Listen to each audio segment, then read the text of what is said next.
In this video, we are going to see how we can fix this problem in Google Chrome, which says your browser is managed by your organization. Your administrator can make changes to your profile and browser remotely, analyzing information about the reporting and perform other necessary tasks.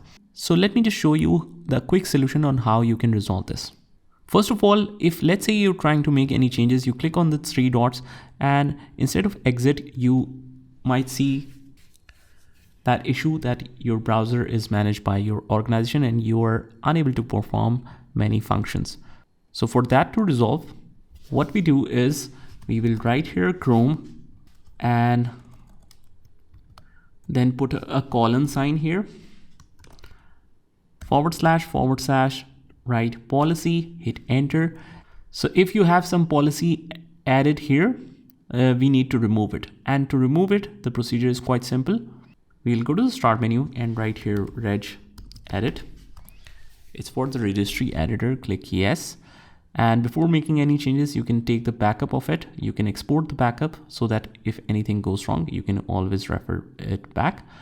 So anyways, so from here in HKey local machine, we'll just drill it down. We'll go to the software, expand it.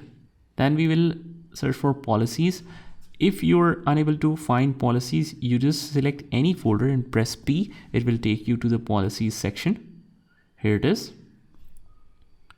Expand it. And if you see the Google folder,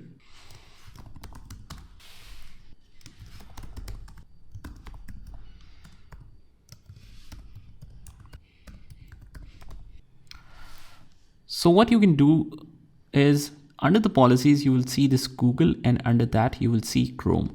Once you head over to that, you will see this incognito mode availability here. All you have to do is just delete a complete folder of the policies. So that's way the policies will be removed from here in Google Chrome.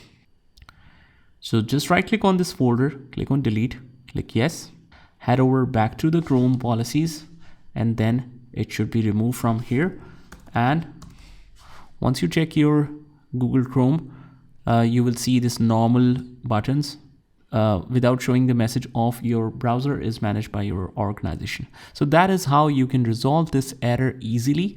I hope you found this video helpful, and if you did, hit the like button and subscribe to our channel, and I will see you in the next one.